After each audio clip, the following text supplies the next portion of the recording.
Alors, je suis content de parler de bien commun, et en plus aujourd'hui, puisque c'est la veille de la fête liturgique de saint Thomas d'Aquin. C'est demain qu'on fête dans l'église catholique saint Thomas d'Aquin, et on va voir que la notion de bien commun doit beaucoup à ce grand penseur du XIIIe siècle, qui est donc Thomas d'Aquin. Et bon, XIIIe siècle, mais dont la pensée a continué, c'était une pensée vivante, donc elle a continué d'influencer jusqu'à aujourd'hui.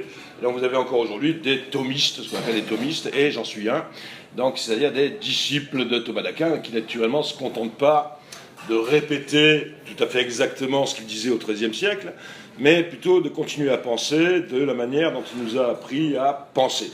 Alors justement, pour préparer ce topo là aujourd'hui, puisque je suis quand même historien, je ne suis pas philosophe, pour préparer le topo, il y a une revue qui existe que je vous recommande parce qu'elle a fait 2 numéros là-dessus, Saint Thomas et la politique, la revue thomiste. Donc question très d'actualité, puisque c'est 2 numéros de 2014, la fac y est abonnée bien sûr. C'est une revue qui est éditée sur Toulouse par les dominicains, Saint Thomas et la politique. Et il y avait notamment tout un topo sur Thomas et la notion de bien commun. Alors bon, aujourd'hui, veille de saint Thomas d'Aquin, ça tombe bien. Alors je vous ai dit que je suis thomiste, je ne suis pas tombé en lisant directement saint Thomas d'Aquin, mais je suis tombé à votre âge, pour l'âge moyen en tout cas de la plupart des participants, lorsque j'étais en prépa, et que j'ai découvert en prépa par hasard la pensée du principal thomiste contemporain, Jacques Maritain, à qui j'ai consacré ensuite ma thèse, comme tu l'as dit, Mohamed, et maintenant dont je préside le cercle de recherche autour de sa pensée, qui est né en 1882, qui est mort en 1973. Alors qu'est-ce qui m'a attiré, jeune étudiant au lycée Joffre, sur saint Thomas d'Aquin? On avait en philo, en Cagne, donc la question du mal, et on avait en histoire la question de Vichy, de la Seconde Guerre mondiale, de la collaboration, etc. Et donc, en cherchant des bouquins pour lire sur tout ça, je me suis promené dans la bibliothèque du lycée Joffre, et là j'ai trouvé des livres très poussiéreux qui n'avaient sûrement pas été ouverts depuis les années 50. Et il y en avait un qui était justement Dieu et la question du mal, et la permission du mal, qui était un livre de métaphysique très compliqué, j'ai rien compris d'ailleurs quand je l'ai lu la première fois, mais qui était extrêmement éclairant malgré tout sur cette question-là, et donc de la métaphysique très pointue. Et en même temps, j'ai trouvé dans les mêmes rayons un autre livre qui s'appelait À travers le désastre, et qui était un livre publié à New York en janvier 41, et qui ensuite s'est devenu le best-seller de la Résistance, le premier livre clandestin en Europe et en France, édité plein de fois en France clandestinement, mais aussi à Amsterdam, à Varsovie, traduit, etc., et qui a éveillé partout l'esprit de résistance, et pendant la guerre donc. Et donc, il était ce penseur-là que je découvrais par hasard. Il tombait parfaitement à la fois pour mon programme d'histoire et puis pour mon programme de philosophie. Et je me suis demandé, bon, quel est le mec assez performant pour descendre si loin dans les questions de la métaphysique la plus profonde, comment concilier le mal, la toute-puissance de Dieu, la liberté de l'homme, et que Dieu est bon. Enfin, c'est la question, tous les théologiens s'arrachent les cheveux depuis longtemps là-dessus. Et puis comment, en même temps, c'est pas un animal de laboratoire, c'est quelqu'un qui était assez engagé dans son temps pour justement être capable d'en saisir parmi les premiers, tous les enjeux. Maritain était aussi un des très rares qui a pris conscience pendant la guerre et alors qu'il est à New York de la Shoah en train de se faire. Et déjà en janvier 1943, il annonce les victimes, les camps d'extermination, les chambres à gaz, etc. Bon. Et donc c'est ça qui m'a rendu disciple de Maritain. Je suis tombé dans Maritain, mais j'en suis jamais sorti entièrement. Et de là, Maritain lui-même ne s'est pas inventé, il se définissait comme un Jacques de Jean, etc. C'est-à-dire la chaîne, ce qu'on appelle la scolastique, l'école. Puisque la pensée de saint Thomas d'Aquin, elle a influencé d'abord l'ordre dominicain, saint Thomas d'Aquin est un dominicain, et puis l'école, la scolastique, qui a été pendant longtemps la seule manière de faire de la philosophie en Occident, avant qu'à l'époque moderne, il y ait d'autres manières qui existent de faire aussi de la philosophie. Et donc, je suis devenu un Michel, de Jacques, de saint Thomas, en me mettant moi-même dans cette notion scolastique. Et donc, c'est par Maritain que j'ai découvert la notion de bien commun, qu'on ne m'avait jamais appris nulle part, et certainement pas en instruction civique.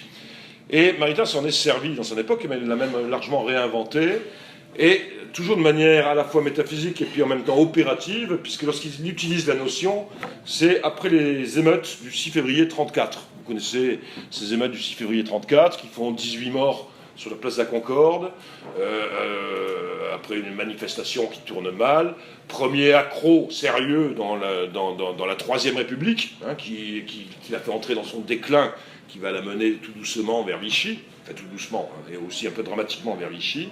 Et donc, après ces émeutes, 18 morts, c'est quand même pas rien. Hein. Bon, je sais bien qu'aujourd'hui, on est habitué à beaucoup de choses, mais 18 morts, c'est quand même pas rien. Et là, après ces émeutes, un certain nombre d'intellectuels s'étaient réunis pour analyser la crise du politique, et notamment la crise de la démocratie libérale, ce qu'était la France, la Troisième République. Et il s'était réunis à Meudon, c'était là où habitait Maritain. Il en était sorti un manifeste, un copieux manifeste d'une trentaine de pages, qui s'appelait justement « Pour le bien commun ». Pour le bien commun. Et c'était signé par 50 noms, ou 54 noms, même prestigieux, d'intellectuels qui réfléchissaient ensemble après cette crise du 6 février 1934. Et Maritain, ensuite, a continué à réfléchir sur cette notion compliquée, on va le voir, de bien commun. Il y a un petit livre de lui qui date de 1947, après la Seconde Guerre mondiale, qui s'appelle « La personne et le bien commun ». Avec, vous voyez, des notions, la personne, qu'est-ce que c'est qu'une personne, qu'est-ce que c'est également que le bien commun. Et puis il reviendra bien sûr dans sa dernière œuvre politique, qui paraît en 1951, il continuera à travailler, mais pas dans le domaine politique.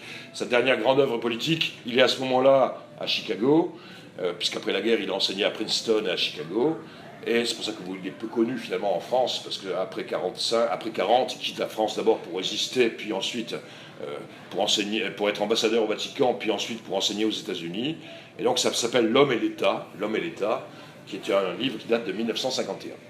Donc c'est chez lui que j'ai découvert cette notion de bien commun, et j'ai trouvé que c'était une notion tout à fait opérative, donc à la fois profonde, on va le voir, mais en même temps une notion tout à fait opérative qui peut guider nos propres vies, nos propres mœurs politiques, nos vies politiques. Attention, on n'a pas qu'une vie, c'est ce qu'on dira dans une partie de ce qu'on dira, on n'a pas qu'une vie politique, on a une vie complexe, mais on a une dimension de notre vie qui est bien sûr politique, et donc dans notre propre vie politique, dans nos choix politiques, dans nos mœurs politiques, je trouve justement que cette notion de bien commun est tout à fait opérative. Et je m'en sers tout le temps, finalement. Hein. Je m'en sers pour repérer les bons actes de gouvernement et les mauvais actes de gouvernement. Je m'en sers dans ma pratique de vote des primaires, à savoir quand je vais voter aux primaires de droite ou voter aux primaires socialistes, la notion de bien commun ne me quitte pas. Et donc on va voir en quoi c'est une notion tout à fait opérative, dont on a besoin peut-être. Et Aristote disait même, qui est vraiment le fondateur de cette notion de bien commun, Aristote disait même que c'était la pensée architectonique. Et donc je pense qu'en effet, on a besoin, dans nos vies politiques, d'un cadre architectonique, quelque chose qui fait de l'architecture. Après, on va avoir des choix, on va avoir toute une série d'aventures politiques, mais on a besoin plus largement d'une vision d'ensemble architectonique, et c'est justement ce qu'on peut trouver dans cette notion de bien commun. Alors le premier point sur lequel je voudrais insister, c'est la notion thomiste il y a la fin et puis les opérations. Je ne sais pas comment vous gouvernez votre vie, mais normalement, avant de poser des actes et de poser des opérations, on choisit d'abord la fin qui doit être la nôtre. Par exemple, si vous voulez l'agrégation, ou le CAPES d'histoire, vous allez poser les actes qui vont vous conduire à l'agrégation. Vous avez intérêt à les poser parce que ça n'arrive pas tout seul. Donc, il faut poser ces actes. Et donc, ce qui est premier, évidemment, pour nous, c'est la fin.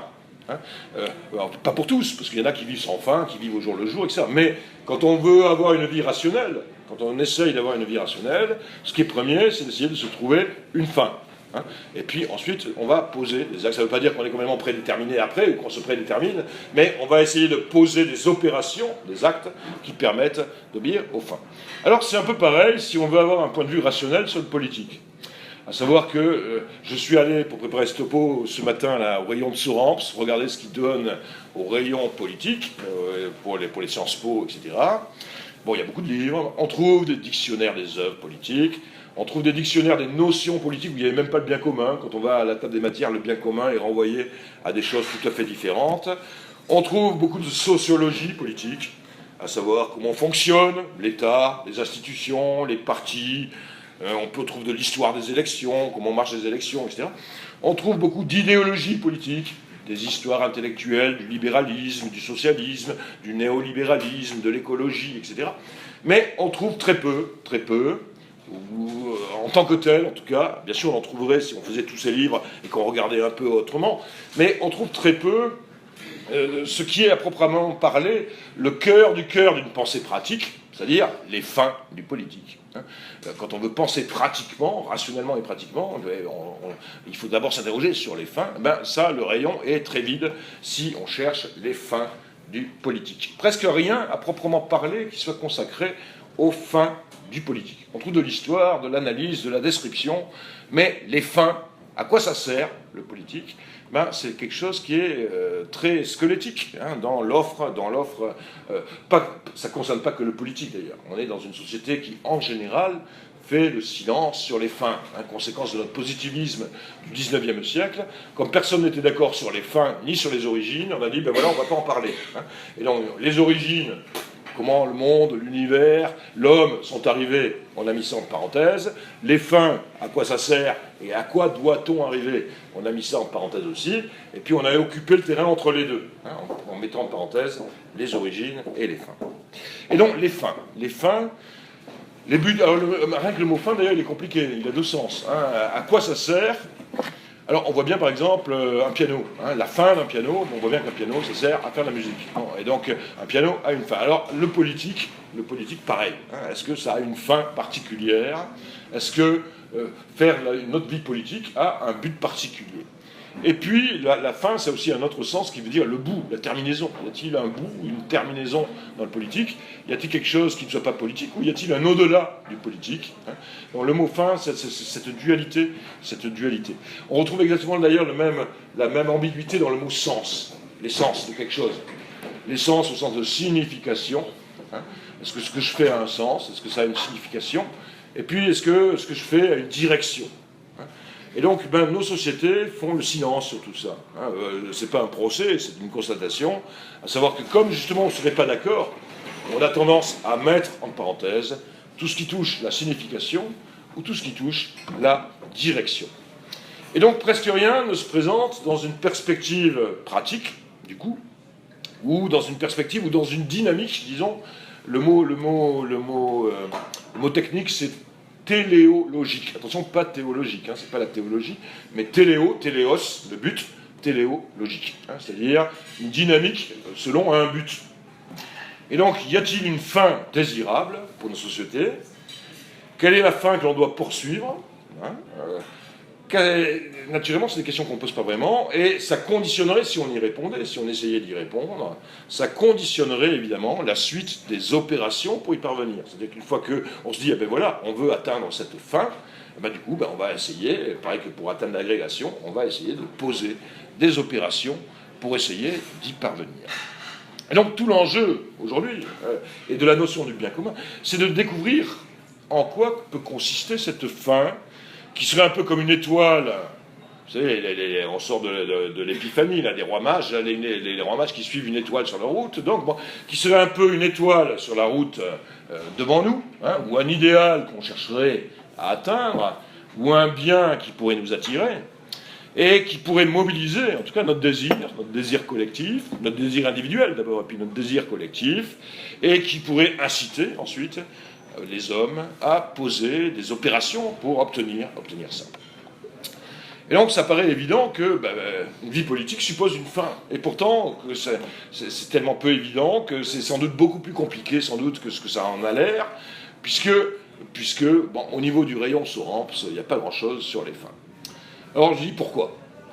Quand je dis il y a les héritages du positivisme, il y a aussi des hésitations tout à fait compréhensibles. On sort de l'affreux, de l'abominable XXe siècle, qui a certainement été, au point de vue de l'histoire politique en tout cas, le plus abominable des siècles. Et on a souvent, la notion de fin a été idéologisée pendant très longtemps dans une utopie dogmatique et meurtrière. Je veux dire, on a fait des millions de morts pour avoir comme fin le Reich de Milan, ou pour avoir la société sans classe, etc.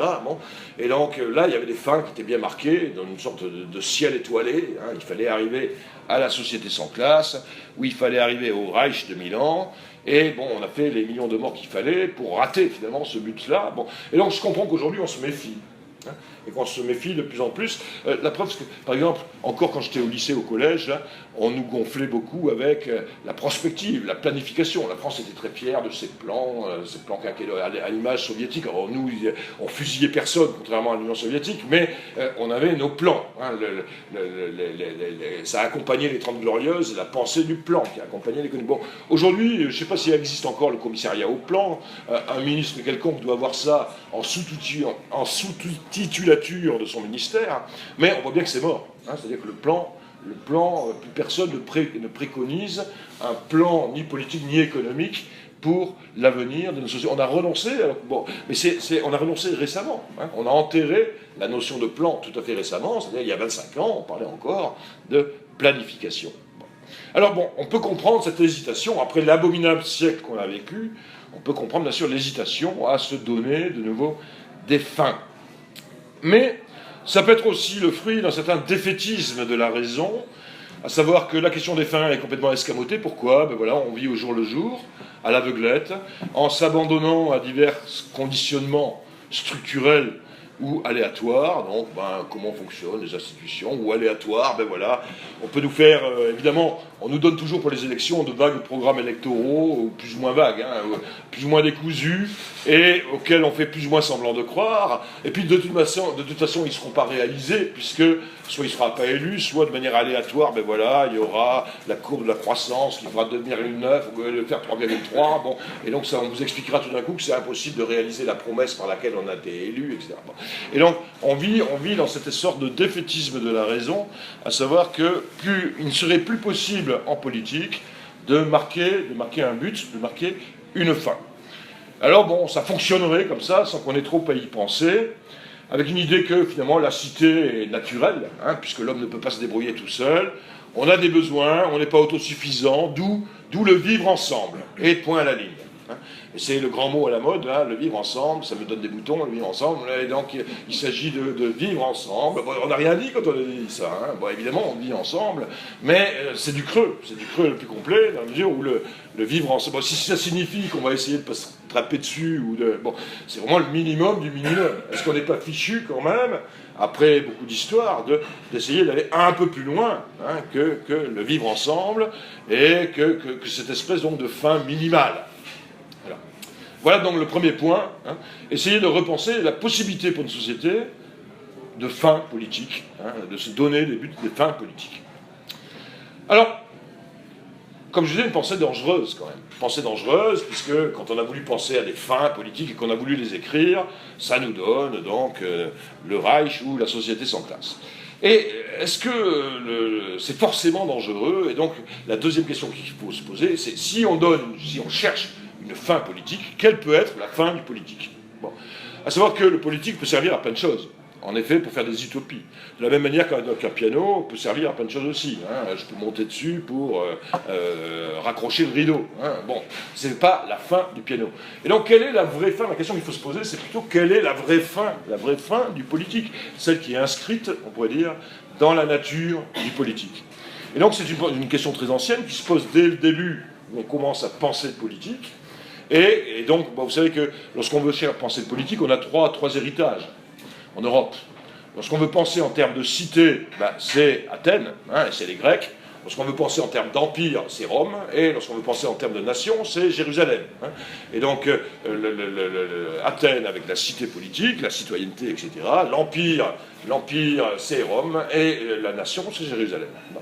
Et donc, le bien commun est né dans la pensée de la cité, c'est-à-dire dans la pensée grecque.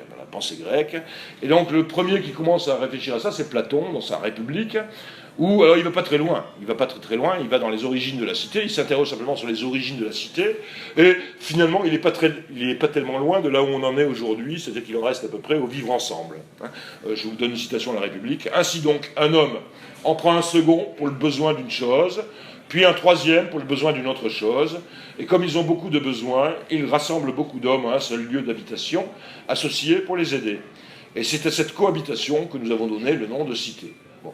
Donc, vous voyez comment Platon explique la cité, les origines de la cité. On ne se suffit pas à tout seul, on est indigent, hein, on a besoin forcément d'autrui, et donc forcément on est obligé de former des cités, la vie collective nous est obligatoire, et donc on devient un animal politique, c'est la formule d'Aristote, on devient un animal politique parce qu'on n'a pas le choix finalement, hein, sinon si on est dans la jungle, on va crever assez vite. Et donc, chez Platon, ça ne va pas beaucoup plus loin, le vivre ensemble, voilà, il est presque naturel. Hein, et certains vont même accentuer ça, le côté naturel de la communauté politique. Hein, on est un animal politique, donc la politique, c'est naturel, voilà, on n'a pas le choix. Voilà, bon. Alors, celui qui va aller un peu plus loin là-dessus, c'est Aristote, qui est donc pour vous replacer ça, Aristote, c'est le 4e siècle avant Jésus-Christ, hein, 384-322. Il est à la fois l'élève de Platon à l'Académie, et puis il joue un rôle important, c'est le précepteur d'Alexandre, hein, et il formera Alexandre le Grand. Bon. Et donc, Aristote va ajouter qu'un seul mot finalement, mais il va passer du vivre ensemble au bien vivre ensemble. C'est-à-dire que le but de la cité, c'est pas simplement vivre ensemble, mais c'est bien vivre ensemble. C'est-à-dire qu'il introduit une notion morale, le bien. Qu'est-ce que c'est que bien vivre ensemble? Alors, il ne vous dit pas forcément ce que c'est le bien. Hein. On peut être en désaccord avec lui pour savoir ce que lui appelle le bien. Mais par contre, ce qu'il introduit, c'est cette notion morale, c'est-à-dire qu'il fait rentrer du coup le politique. Jusqu'alors, le politique avec Platon, c'est dans l'univers de la nature. Bon, là, ça rentre dans l'univers de l'homme, c'est-à-dire dans l'univers de l'éthique. Hein, une branche, le politique a d'abord été pensé, après Aristote, comme une branche de l'éthique et une branche de la morale. Hein, l'éthique, c'est-à-dire la morale. Et donc, vous voyez que ce simple mot, hein, déjà, ça finalise la cité. Il ne s'agit pas simplement de vivre ensemble, ça on n'a pas le choix. Il s'agit de bien vivre ensemble. Alors après, on va être en désaccord pour savoir ce qu'on appelle bien vivre ensemble. Hein. Mais déjà, on a une finalité, bien vivre ensemble. Alors, Aristote est donc d'abord un penseur de l'éthique, et il a eu de l'éthique une approche d'abord individuelle. Quand on relit l'éthique à Nicomaque, c'est d'abord au niveau de l'individu. Hein. Quel bien, il se pose la question, quel bien ultime, toujours le bien chez Aristote, quel bien ultime poursuit l'homme? Hein, savoir que nous, tous les hommes, nous avons tous un bien ultime. Et donc, quel bien ultime poursuivons-nous? Naturellement, nous recherchons notre propre bien. C'est rare qu'on cherche le bien de l'individu d'à côté. Hein. Chacun recherche son propre bien, c'est-à-dire son bonheur singulier. Si je le disais en charabia américain, c'est ce qu'on appelle la poursuite du bonheur. Chacun poursuit son propre bonheur, ce qui est normal. Hein. Et donc, c'est ce qu'il explique dans l'éthique à Nicomaque, la vie rationnelle. Tous les hommes ne sont pas rationnels, mais la vie rationnelle de l'homme, c'est l'homme qui poursuit son propre bien, qui recherche son propre bien, qui recherche son bonheur singulier et son bonheur. Et alors, après, il est allé un peu plus loin, après on sera en accord ou en désaccord avec lui, mais il va un peu plus loin. Il dit, le bien pour l'homme consiste dans une activité de l'âme en accord avec la vertu, et en cas de pluralité de vertus, en accord avec la plus excellente et la plus parfaite d'entre elles. Et donc, le bien pour l'homme, c'est la vie vertueuse. Après, on sera en désaccord pour savoir ce qu'on appelle la vertu. Mais déjà, vous voyez qu'au niveau des définitions, on avance. Pour Aristote, le bien de chaque individu en tant que tel, l'individu, s'il est rationnel, va chercher la vie heureuse. Et la vie heureuse, s'il est aussi rationnel d'après Aristote, ce sera la vie vertueuse. Et puis, après, Aristote ne nous a pas laissé que l'éthique à Nicomaque, il a fait aussi ses livres sur la politique. Et là, il passe dans une autre approche, après l'approche individuelle, il est passé à l'approche collective, et on pourrait dire qu'il a généralisé son approche individuelle. En disant, ben voilà, le bien de la cité, du coup, ça va être de faire parvenir tout le monde, hein, ou d'aider tout le monde à parvenir à la vie vertueuse. Et donc c'est ça qui va, il n'y a pas encore la notion de bien commun qui arrivera plus tardivement, mais le bien de tous, pour Aristote, c'est pas contradictoire avec le bien de chacun. Hein. Et donc le bien de la cité, c'est de faire parvenir tout le monde à la vie vertueuse. C'est la vie vertueuse de tous. La res publica. Après, il y a plein de manières de penser la res publica, la monarchie, l'oligarchie. Vous savez qu'Aristote nous a laissé aussi un catalogue des bons et des mauvais régimes, etc. Bon. Et puis, qu'est-ce que pourrait être le meilleur des régimes? Alors, il y a plein de manières donc, de cristalliser la res publica, mais le bien de la chose publique, de la res publica, c'est la vie vertueuse de tous. Et donc, ce qui, pour Aristote, c'était déjà un bel effort. Hein. Il fait entrer le politique dans l'ordre de la fin. Hein. La fin du politique, c'est le bien. Et il transforme le politique en branche de la morale, mais bon, il n'est pas allé beaucoup plus loin, c'est-à-dire que pour Aristote, il identifie entièrement le bien particulier que je poursuis en tant qu'individu, et puis le bien de tous. Hein, pour lui, c'est le même bien, selon lui. Et donc, le tout de la cité est à la même fin que la partie, qui est l'individu. Hein.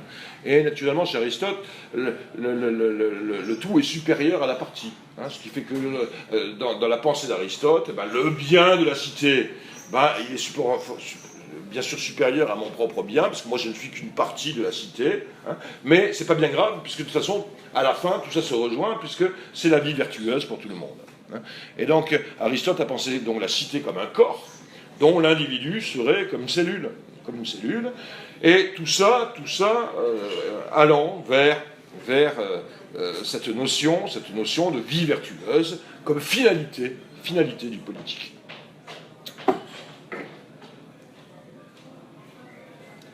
Alors tout ça, alors vous allez dire, oui, bon, voilà. Attention, Aristote, il pensait tout ça, c'était pas un citoyen, hein, il était métèque, hein, par son origine, etc. Donc on ne pouvait pas dire qu'il était au haut du panier, et que vous savez que dans la cité grecque, il y a des citoyens, des métèques, des étrangers, et puis des esclaves.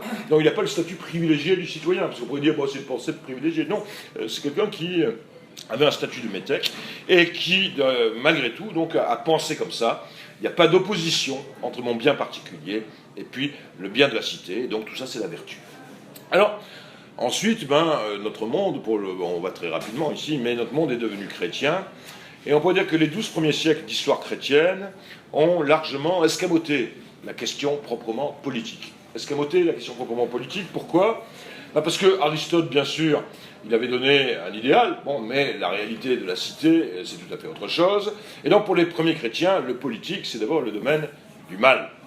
Lorsque, dans les évangiles, on vous parle de Satan, on vous dit que c'est le prince de ce monde. Et parmi les tentations de Jésus au désert, une des tentations, c'est Satan qui vient lui présenter justement tous les royaumes de la terre, et qui lui dit, mais si tu m'adores, je te donnerai le pouvoir sur tous les royaumes de la terre. Et donc, les premiers chrétiens, les 12 premiers siècles d'histoire du christianisme, je schématise évidemment, mais ont eu une vision très péjorative du politique. Le politique, dans l'Apocalypse, c'est un monstre. C'est la figure du Léviathan, qui plus tard, un monstre marin, qui plus tard inspirera à Hobbes sa métaphore. Et le politique en général, donc, c'est le domaine du mal. C'est la figure de l'Empire romain persécuteur. Bon, ils étaient gratinés, les Césars. Hein. Relisez Suétone et sa vie des 12 Césars. Bon, c'est un beau ramassis avec Tibère, Caligula, Néron, ils sont tous sanguinaires, débauchés, décadents, fous, etc. Bon. Non, il y avait l'idée que le politique, c'était ça. Et le christianisme est tout à fait intéressant, parce que, voyant que le politique, c'était ça, il l'abandonne dans un premier temps. Celui qui fait l'opération ici, c'est Saint Paul. Qu'est-ce que fait Saint Paul ? De temps en temps, on lit des trucs idiots du genre pourquoi est-ce que Saint Paul n'a pas aboli l'esclavage ? Comme si Saint Paul avait la possibilité d'abolir l'esclavage. Hein. C'est comme si on disait pourquoi Fourcade n'abolit pas le capitalisme. Bon, évidemment, il n'a aucun. Bon. Ce que fait Saint Paul, c'est quoi ? C'est de créer un nouveau type de communauté, de collectif. Un nouveau type de collectif où, par contre, l'esclavage n'a pas de sens. Hein. Et donc, la cité, c'est-à-dire l'ecclésia. Ce que font les premiers chrétiens, c'est ça. Ils fondent un nouveau collectif. Une nouvelle cité, autre que la cité politique, qui est donc l'ecclésia, une cité parallèle, on pourrait dire, une cité subversive. Et comment on rentre dans l'ecclésia ? Saint Paul vous dit, dans l'ecclésia, il prend tout ce qui faisait la séparation de son temps, il y avait des esclaves et des hommes libres. Hein. Il dit, dans l'ecclésia, il n'y a plus ni esclaves, ni métèques, ni hommes libres. Hein. Dans l'ecclésia, ils sont tous sur le même statut, qu'on soit esclave, métèque ou homme libre, on a tous le même statut. Il y avait d'autres divisions du temps de Saint Paul, il y avait des hommes et des femmes. Hein, en Israël, hommes et femmes, la pratique religieuse concerne les hommes, pas les femmes. Hein, encore aujourd'hui, le problème se pose au mur des lamentations, où les femmes israéliennes revendiquent pour avoir le droit d'y aller. Hein. Bon. Et donc Saint Paul dit, dans l'Ecclésia, il n'y a plus ni homme ni femme. Je ne sais pas si les curés l'ont appliqué parfaitement, ça, mais ce n'est pas la question d'aujourd'hui. Dans l'Ecclésia, il n'y a plus ni homme ni femme. Et puis, troisième distinction de l'époque de Saint Paul, il y avait les Grecs et les Juifs. Les Grecs, c'est les païens, les gentils, et puis les Juifs. Et puis il dit, dans l'Ecclésia, il n'y a ni Grecs ni Juifs. Et là, il crée une communauté tout à fait nouvelle, qu'on pourrait dire parallèle, subversive, clandestine, qui est l'Ecclésia. où toutes les distinctions et toutes les discriminations de son temps sont subsumées, on pourrait dire, dépassées et subsumées. Et donc, vous avez ça dans un extrait célèbre de l'Épître aux Galates, dans l'Église, ni juif, ni grec, ni homme, ni femme, ni esclave, ni homme libre. Il crée un autre type de communauté. Donc vous voyez qu'il ne peut pas évidemment abolir l'esclavage, ça n'a aucun sens. Mais par contre, il crée une communauté où l'esclavage n'a pas de sens. Et donc, ce faisant, voilà ce que font l'opération des premiers chrétiens, ça a été ça.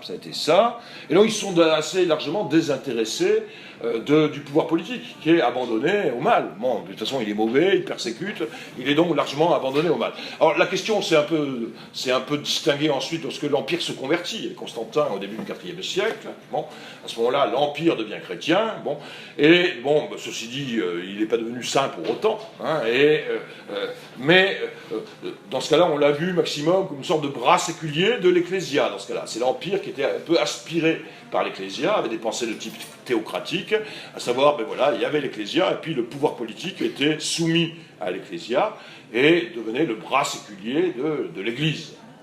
Et donc ça a pu être pensé, alors il y a plein de configurations possibles, selon l'histoire, selon le monde grec, ou selon le monde romain, ou latin, dans lequel tout ça va être porté. C'est encore le cas chez saint Augustin, dont Frédéric pourra me corriger, puisque tu travailles cette année la pensée. Donc Saint-Augustin, 354-430, et ce qu'on appellera l'augustinisme politique. Bon, ce qui intéresse Saint-Augustin, c'est la cité de Dieu. La cité des hommes, il abandonne largement au mal. Et donc c'est la cité de Dieu qui s'intéresse Saint-Augustin. Donc c'est l'Église, c'est la cité de Dieu. Mais du coup, il y a eu un désintérêt des premiers siècles du christianisme pour la philosophie politique, proprement dit. Vous avez encore aujourd'hui des groupes chrétiens ou parachrétiens qui sont dans cet ordre d'idées. Vous avez sûrement fréquenté ou croisé des témoins de Jéhovah. Bon, mais les témoins de Jéhovah, c'est ça, ils refusent l'ordre politique. Pour eux, on ne doit pas voter aux élections. C'est péché de voter aux élections. On devrait s'en désintéresser, parce que tout ça, c'est appelé à mourir, c'est le domaine du diable, ça n'a aucun intérêt de s'y intéresser, c'est une fausse piste de s'y intéresser, et donc on devrait abandonner tout ça et s'intéresser uniquement à la communauté parallèle et subversive. Alors, ça va changer. Oula, je suis déjà bien plus long parce que. Non, on a plus de temps que prévu. Ça va changer au XIIIe siècle, pour toute une série de raisons, mais notamment parce qu'on redécouvre la philosophie politique d'Aristote au XIIIe siècle. Au XIIIe siècle, vous savez que c'est le moment de la chrétienté médiévale, chrétienté, avec celle qui est restée un peu comme le modèle, la nostalgie de la chrétienté. C'est les cathédrales, c'est Saint-Louis, c'est les ordres monastiques, les ordres mendiants, etc. Et c'est aussi l'époque où on redécouvre la pensée grecque. Et donc en 1260, il y a un type qui s'appelle Guillaume de Meurbeck qui traduit pour la première fois en latin la politique d'Aristote qu'on vient de redécouvrir. Et cette pensée grecque qui avait donc été largement perdue, vous savez qu'il y a tout un débat actuellement pour savoir le rôle des Arabes, des chrétiens arabes, des Arabes musulmans dans la redécouverte justement de la pensée d'Aristote, etc. Donc les médiévistes s'arrachent les cheveux entre eux. Mais ce qui est important en tout cas, c'est que le XIIIe siècle redécouvre notamment Aristote et la politique d'Aristote. Et ça va être notamment commenté par deux des principaux maîtres dominicains. L'ordre dominicain vient de naître 50 ans plus tôt. Les universités viennent de naître juste de 20 ans, 10 ans plus tôt. La Sorbonne vient juste de naître. On est à l'époque de Saint-Louis. Et quels sont les maîtres à cette époque-là ? Vous avez Albert le Grand, qui est dominicain, qui enseigne à Cologne, qui est lui-même le maître de Thomas d'Aquin, qui est né près de Naples, et qui va venir enseigner à la Sorbonne, et puis qui aujourd'hui est enterré à Toulouse. Bon, on est à l'époque de la chrétienté médiévale, tout ça circule. On est avant les nations complètement cloisonnées, etc. Et donc, aussi bien Albert le Grand que Thomas d'Aquin vont nous laisser des commentaires d'Aristote. Thomas d'Aquin, donc 1225-1274. Et Aristote va servir à Thomas d'Aquin pour réhabiliter la consistance de l'ordre politique, alors certes dans un contexte chrétien désormais, on est dans l'époque de la monarchie chrétienne du Moyen-Âge, mais du coup, saint Thomas d'Aquin remplit ce qui avait été un peu laissé dans le vide par la première pensée chrétienne, il retrouve l'ordre politique et de ses fins, à savoir la politique, ça a des fins, la vie en commun, la vie en société, ça a des fins. Et c'est de là que va surgir donc cette notion de bien commun. Quelle est la fin poursuivie par la politique ? Et donc c'est saint Thomas d'Aquin qui va donner consistance à cette notion de bien commun. Tout, explique-t-il, dans la vie politique, dans l'ordre politique, dans la sphère politique, doit être finalisé au bien commun. La notion de bien commun. Et donc voilà arrivée la notion de bien commun. Alors, il reste un bon lecteur et un bon commentateur d'Aristote, et donc les parties de la cité, nous en tant qu'individus, sont donc subordonnées au tout. Alors il n'y a pas que nous en tant qu'individus, par exemple les familles, hein, on a notre bien en tant qu'individu, mais on a aussi un bien familial, par exemple. Bon, ben les familles, hein, les dynasties, etc., tout ça sont subordonnés au tout de la cité. Les différentes catégories d'individus dans une société, hein, à savoir dans une cité, ben, il y a des citoyens, il y a des métèques et des esclaves, ben, tout ça aussi, hein, ça doit être ordonné au tout. Il est allé plus loin, les organes du politique, les différents organes du politique sont également subordonnés au tout. Et donc, eh ben, qu'est-ce que c'est qui fait un bon gouvernement? Ben, ce qui va être le critère de légitimité d'un gouvernement, ça va être justement que c'est un gouvernement qui a pour but, pour fonction, le bien commun. Et donc c'est une pensée d'ailleurs qui va être ensuite très vulgarisée, etc. Dans l'image que j'avais mis dans la fiche de la couverture, vous avez ici, au siècle d'après, je vous ai amené ça parce que c'est tout à fait intéressant à regarder, une fresque, si vous allez à Sienne, ne ratez surtout pas ça, mais c'est pas à la cathédrale, c'est au palais municipal de Sienne. La cathédrale est magnifique, mais juste en face, vous avez aussi un palais municipal, qui date, où il y a des fresques qui datent de 1338, hein, donc 50 ans ou 70 ans après Thomas d'Aquin, et qui présente sur un mur le bon gouvernement, les effets du bon gouvernement, et puis les effets en face du mauvais gouvernement. Et donc ce sont les fresques du bon gouvernement et du mauvais gouvernement. Je vous les ai mises ici, je peux faire circuler le bouquin. Je vous signale ce bouquin aussi qui commente justement ces fresques et leur importance intéressante, de Patrick Boucheron, Conjurer la peur, essai sur la force politique des images. Donc c'est un livre qui justement commente ces fresques de Ambrogio Lorenzetti. Donc les organes du politique sont subordonnés au tout. Alors, les organes du politique, c'est un gouvernement, mais c'est aussi un président, c'est aussi une assemblée, enfin, il y a toute une série d'organes du politique qui sont donc subordonnés au tout, hein, et donc à la fin du tout, qui est le bien commun. Les diverses institutions. La loi, également, hein, qu'est-ce que c'est qui fait la légitimité de la loi pour Thomas d'Aquin? Eh ben, c'est aussi la loi doit servir le bien commun. Et donc, vous voyez comment Thomas d'Aquin a repris le cadre d'Aristote et même le généralise à l'ensemble des éléments de la cité, des éléments du politique, de la loi elle-même. On peut même dire que chez lui, le bien commun devient un critère de légitimité d'une action. À savoir qu'une action politique, hein, eh ben, je vais pouvoir voir si elle est légitime ou pas, si elle sert le bien commun. D'une loi, je vais pouvoir voir si la loi est juste ou si elle est injuste, si jamais elle sert le bien commun. Si c'est une loi qui ne sert pas le bien commun, ça devient une loi injuste, et j'ai même un devoir d'y désobéir. Ou d'un organe politique. Je vais voir si un organe sert à quelque chose, s'il permet de servir le bien commun. S'il ne permet pas de servir le bien commun, c'est que c'est un organe parasite. Un organe parasite, et je vais devoir pouvoir m'en passer. Et donc le bien commun devient chez Thomas d'Aquin une notion, un critère de légitimité à tous les niveaux, hein, le bien fondé d'une action, d'une loi ou d'une institution. Alors ceci dit, Thomas d'Aquin, il n'est pas que disciple d'Aristote, évidemment. Hein. Il est aussi chrétien. Et puis entre Aristote et Thomas d'Aquin, il y a donc tous les siècles de christianisme. Et donc Thomas d'Aquin va reprendre bien sûr Aristote, et en lui donnant une complète adhésion, mais malgré tout en le complétant, hein, ou en le christianisant. C'est-à-dire que pour Aristote, il n'y a pas d'autre horizon que la cité. La cité, pour Aristote, était l'horizon ultime.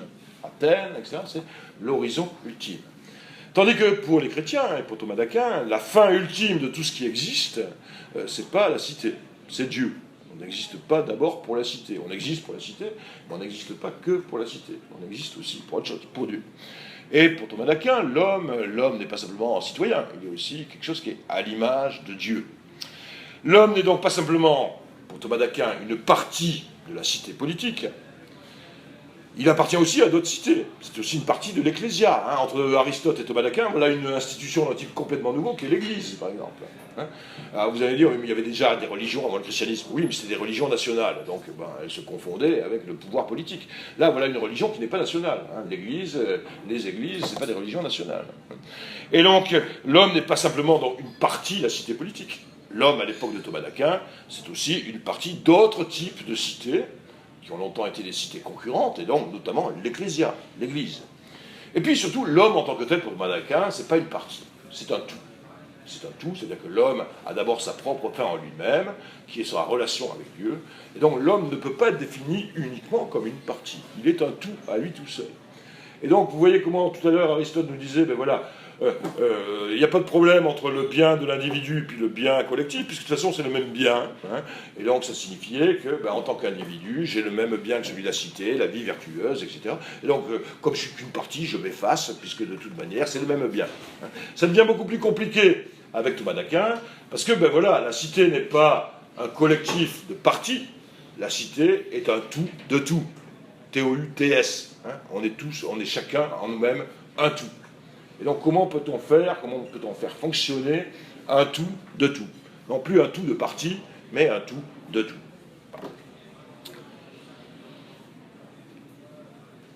Alors, Thomas d'Aquin va à la fois être complètement aristotélicien, mais remplir et corriger Aristote, en disant, voilà, le bien commun n'est donc pas la fin ultime. Le bien commun n'est donc qu'une fin intermédiaire.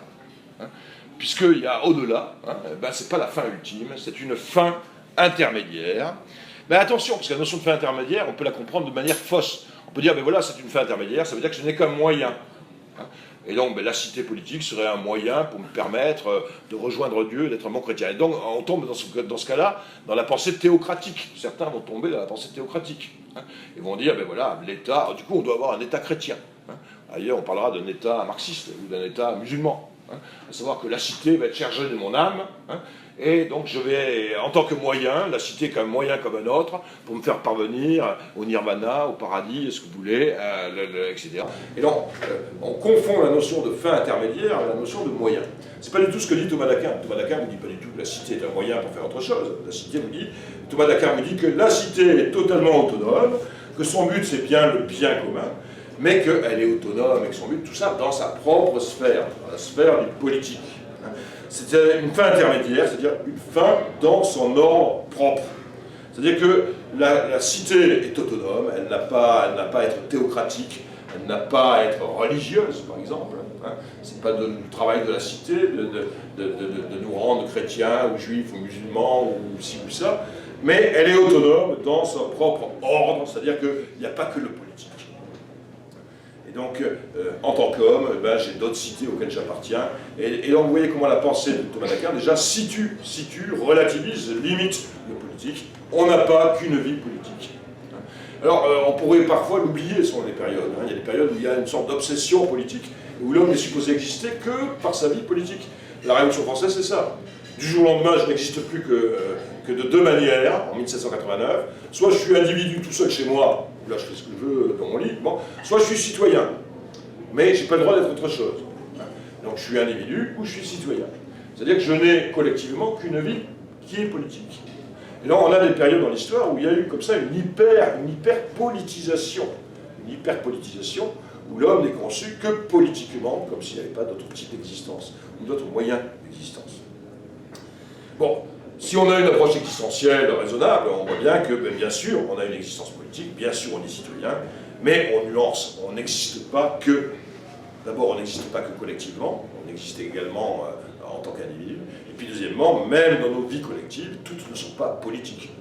C'est-à-dire qu'on peut avoir une vie culturelle, on peut avoir une vie de collectionneur de timbres, on peut avoir... Et tout ça suppose d'autres types de collectifs que le collectif uniquement politique.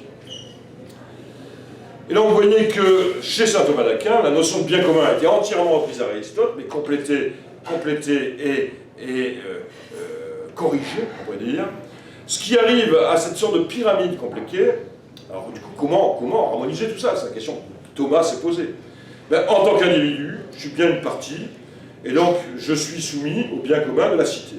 Mais le bien commun de la cité n'est qu'une fin intermédiaire.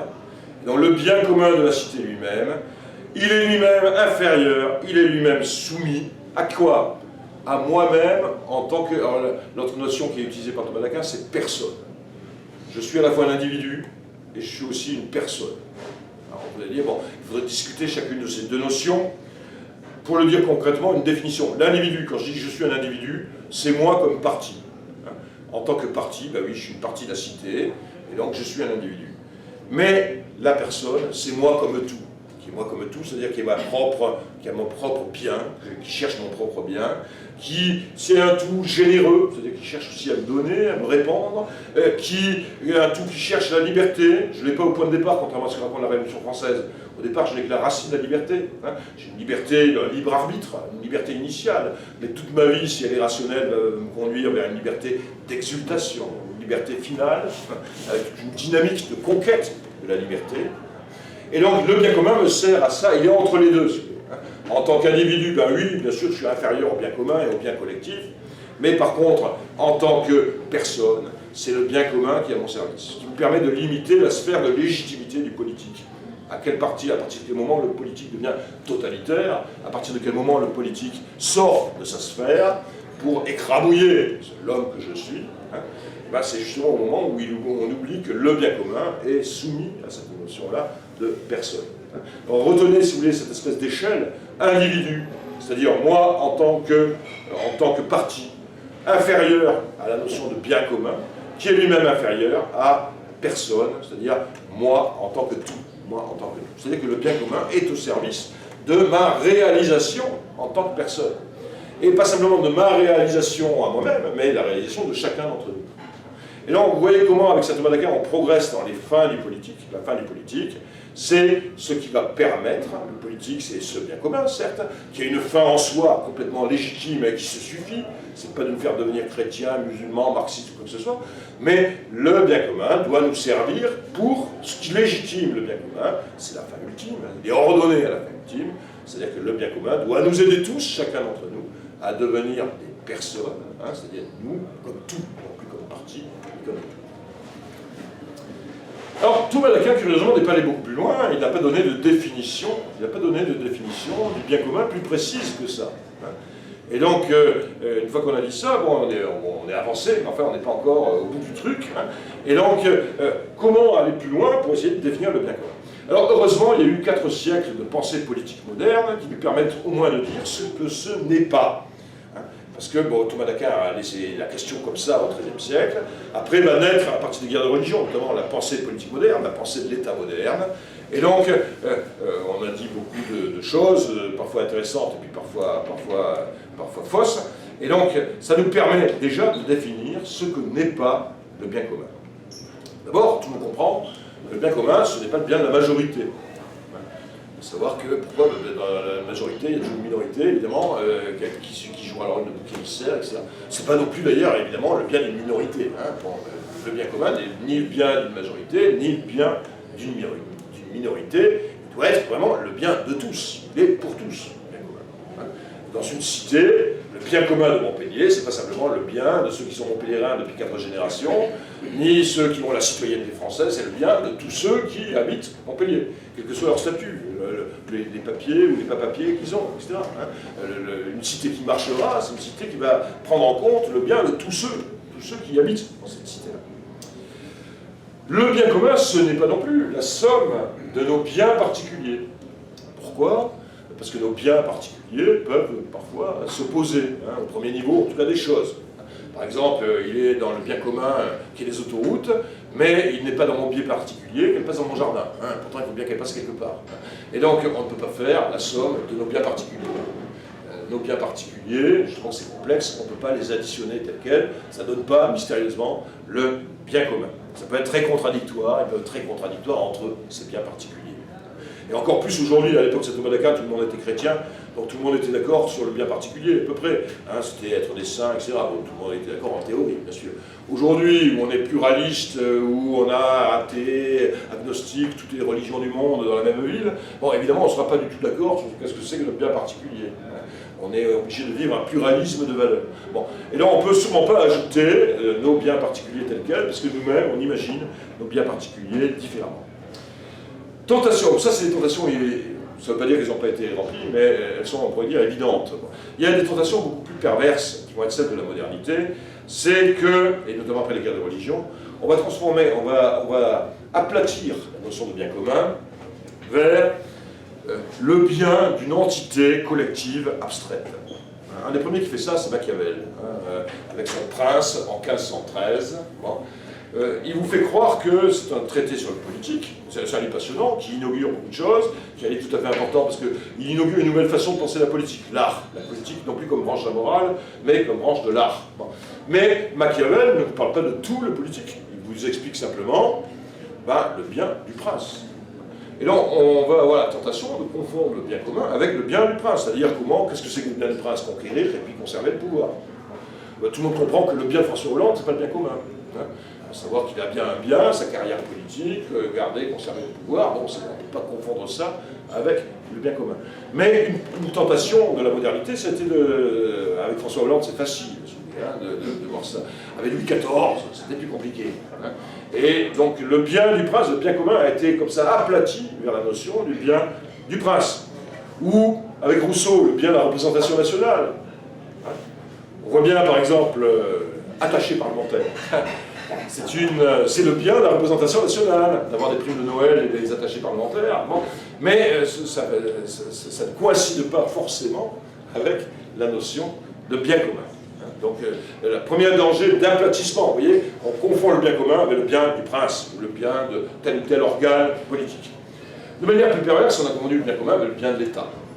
C'est au XVIe siècle qu'on commence à penser l'État comme une personne solaire, installée dans une position transcendante sur l'individu et que divine, on va dire. On attribue à l'État toute une série de caractéristiques divines, il devient une personne, le mot technique ici en théologie c'est hypostasier, transformé en hypostase. Bon. On va lui attribuer la souveraineté, avec un juriste français qui est Jean Baudin, etc. L'État, alors que la souveraineté avant c'était à Dieu, bon, c'est l'État qui devient souverain. On va lui attribuer une raison, Richelieu, la raison d'État, l'État aurait sa propre raison. Et puis donc l'État, il va y avoir une construction métaphorique de l'État, jusqu'à arriver à Hobbes, et à au fameux Léviathan, ça nous met en 1751. Je fais circuler toujours, je dois avoir ça dans le cartable parce que je m'en sers pour mes étudiants. Voilà la gravure du frontispice du Léviathan de Hobbes, du bouquin. Et donc voilà la métaphore de l'État. Vous voyez que c'est un dieu, Hobbes parlait d'un dieu mortel, mais un dieu malgré tout. Or, les cellules du corps, voilà, chacun est perdu là-dedans. Et puis l'État tient les deux glaives, le pouvoir temporel et le pouvoir spirituel. Il y a à la fois évêque, Hobbes c'est un anglican, on voit ça dans le contexte anglais. Il y a à la fois évêque et seigneur, on va dire. Et donc le bien commun, il veut dire c'est le bien de l'État. Voilà le XVIIe siècle. Et les remords de Louis XIV en mourant, lorsqu'il a fait appeler son arrière-petit-fils, on disait, mais voilà, j'ai prolongé le bien de l'État et j'ai complètement oublié le bien de mes sujets. Je n'ai pensé qu'au bien, avoir des frontières naturelles, avoir des armées permanentes, avoir de la puissance démographique, etc. Tout ça, c'est... Attention, le bien de l'État, il existe bien. Il y a bien un bien qui est celui de l'État. Mais ce n'est pas le bien commun. Et donc la pensée moderne a largement aplati la notion de bien commun sur la notion de bien de l'État, plus tard le bien de la nation, également, etc. Ou également, on peut parler de bien de la société, et il y a toujours un risque quand on parle de bien de la société. On pense à la société comme une sorte de ruche auquel doivent se sacrifier, donc les abeilles et les parties. Vous savez que dans la société, toutes les abeilles se font harakiri pour sauver la reine des abeilles, dans la ruche plutôt. Bon. Et on risque fort de penser. Alors, bien sûr, c'est important que la reine des abeilles survive, mais on risque fort de penser, et si on pense au bien commun comme ça suppose le sacrifice entièrement des parties. Donc, déjà, on peut dire que le bien commun, c'est pas tout ça. C'est comme ça qu'on a pensé l'État moderne, c'est comme ça qu'est né l'État moderne, mais justement, il s'éloignait de la notion de bien commun. Il pervertissait, même si lorsqu'il disait que c'est le bien commun, non, c'est pas le bien commun. Il pervertissait la notion de bien commun en l'aplatissant, en le projetant sur des institutions qui ont un bien. Il y a bien un bien du prince, il y a un bien de l'État, il y a bien un bien de la nation. Mais c'est pas ça, le bien commun. Voilà une première phase dont on peut déjà dire ce qu'il n'est pas. Deuxième phase, ce qu'il n'est pas seulement. Et là, c'est plutôt au point où on en est aujourd'hui. C'est-à-dire qu'il y a beaucoup de choses, mais le mot bien commun, c'est une notion un peu à la mode. Je l'ai même entendu l'autre jour dans le discours de Campbell-Ellis, qui a félicité l'organisateur des primaires, il n'y a pas trop de quoi d'ailleurs, mais d'avoir participé au bien commun de la famille socialiste, de la belle alliance, je sais pas, populaire. Voilà. Donc, il y a des collections qui s'appellent le bien commun, notamment une, je ne sais pas si je l'avais, non, je l'ai oublié, qui très intéressante, qui est aux éditions Michalon, Le bien commun, et donc qui fait des monographies sur les principaux penseurs politiques, y compris certains très contraires au bien commun, comme Carl Schmitt ou Hobbes, qui sont vraiment tout à fait éloignés de la notion de bien commun. Donc attention, le bien commun, c'est une notion à la mode, mais encore aujourd'hui, on a une notion un peu aplatie. Et donc, le premier aplatissement, c'est de comprendre que le bien commun, ce n'est ni, on trouve ça chez Rousseau, la notion d'intérêt général. L'intérêt général, voilà la pensée de Rousseau, 18e, donc pour lui, il n'y a plus d'intérêt commun, mais il y a l'intérêt général. Et l'intérêt général, on peut le décliner en disant que ben voilà, le bien commun serait une sorte de PGCD ou de PPCM. Alors PGCD et PPCM, je sais bien que ça ne s'enseigne plus en maths, donc il faut décrypter. Qu'est-ce que c'est qu'on appelait dans mon temps un PGCD? Un plus grand commun dénominateur. Exemple, ben voilà, tous entre nous, là, on a intérêt, même les terroristes, hein, même les anarchistes, on a intérêt malgré tout à ne pas se faire écraser en traversant au feu rouge. Et donc, on peut dire que le code de la route est donc une sorte de plus grand commun dénominateur. Il faut savoir que même un criminel, même un assassin de petite fille, même un anarchiste, même un terroriste a intérêt à ce que tout le monde respecte le code de la route. Et là, on va dire, ben voilà, le code de la route, voilà, c'est le bien commun. Hein, ça, tout le monde est d'accord, ça est important, donc c'est le bien commun, plus grand commun dénominateur. Et puis, il y a aussi les plus petits communs multiples.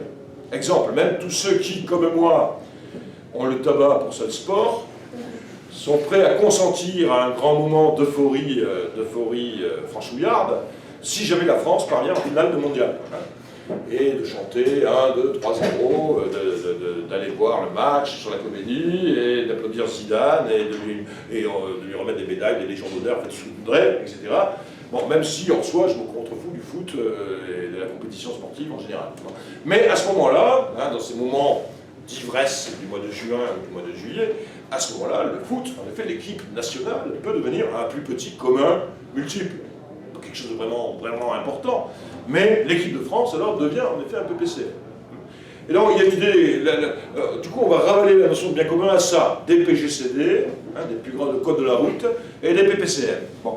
Ben, vous avez exactement les 10 ans de quinquennat, ça a duré plus que ça, Chirac. On n'a rien fait d'autre pendant les 12 ans de Chirac, que des radars et des matchs de foot. Hein. Et le bien commun, c'était ça. Je dis Chirac parce que c'est déjà assez loin et historique, donc voilà. Hein. Mais donc des radars, oui, des radars partout, et des matchs de foot, oui, ça nous faisait bondir dans les salons de sondage, hein, et en disant, ben voilà, le bien commun, la fin du politique, ce serait ça. Alors je ne dis pas que ça n'en fait pas partie, oui, ça bien sûr. Hein. Le bien commun, il y a des PGCD, il y a des PPCM, mais évidemment, si on ne retient que ça des politiques, bon, c'est pas extrêmement intéressant.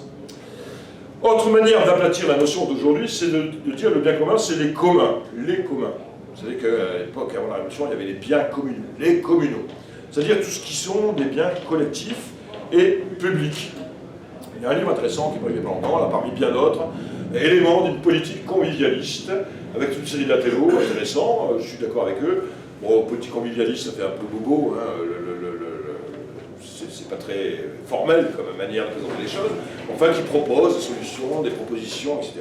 Et donc il y a toute une page sur le bien commun, alors c'est pas le bien commun, il parle les biens communs.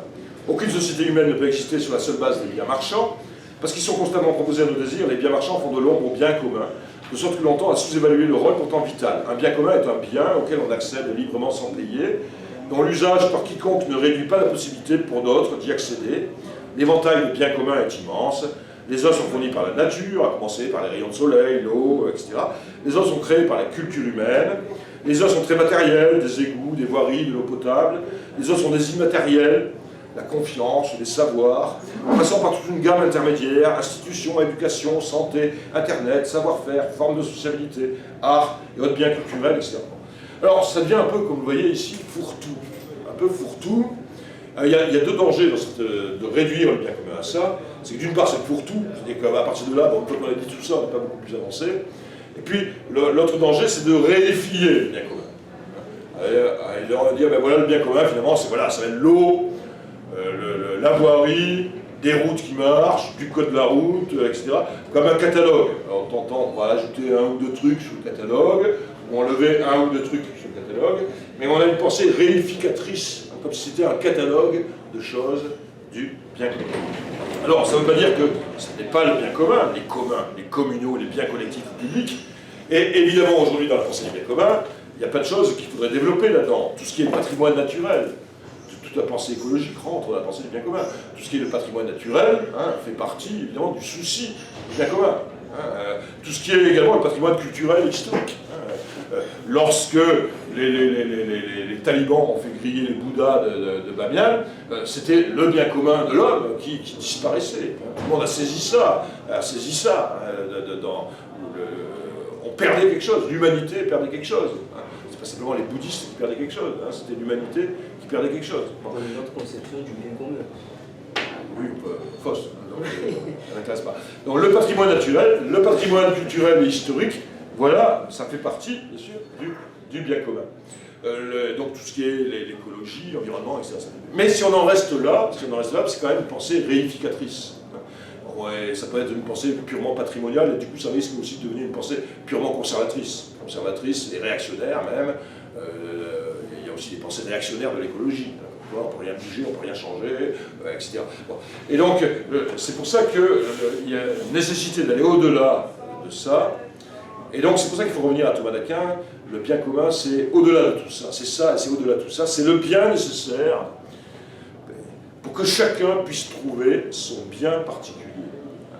Et donc, la pensée Saint Thomas d'Aquin, vous vous rappelez ses pyramides. En tant qu'individu, je suis soumis au bien commun, mais le bien commun lui-même ne légitime que s'il est lui-même soumis à moi en tant que tout, en tant que personne. Et donc le bien commun, c'est donc le bien nécessaire pour que chaque individu, chacun en tant qu'individu, puisse trouver son bien particulier, c'est-à-dire puisse devenir justement la fameuse personne.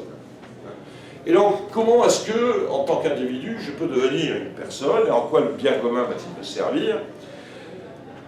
En quoi le bien commun va-t-il me servir dans ma quête du bonheur? Ben déjà, on pourrait décrire les conditions nécessaires pour que je puisse mener ma quête du bonheur, mais déjà, on va en arriver à deux, au moins deux, c'est-à-dire que ça n'est possible que s'il y a de la justice, si on est dans des sociétés de justice, et deuxièmement, si on est dans des sociétés de paix.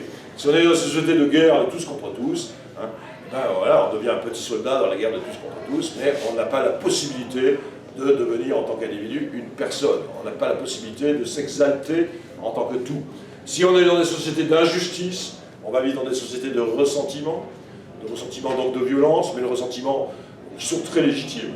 On comprend très bien qu'il y a des ressentiments sur la planète, des pauvres, de ci, de ça, des méprisés, mais pourtant le ressentiment ne crée jamais rien. On a des exemples historiques tragiques, il y avait plein de raisons d'être communiste. Pourtant, le ressentiment des classes prolétariennes a conduit à de la catastrophe. Bon. Et donc, le ressentiment en tant que tel est négatif, ne crée jamais rien. Donc, des sociétés d'injustice et des sociétés de non-paix ne peuvent évidemment pas permettre mon épanouissement en tant que personne. Et donc, la définition du bien commun qu'on peut donner, c'est ça. Par où commence le bien commun?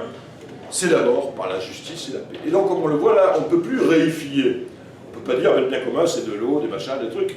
On peut dire, bien sûr, le bien commun, c'est de l'eau, du patrimoine, etc. Mais le bien commun, c'est d'abord la quête permanente de nos sociétés, de la justice et de la paix.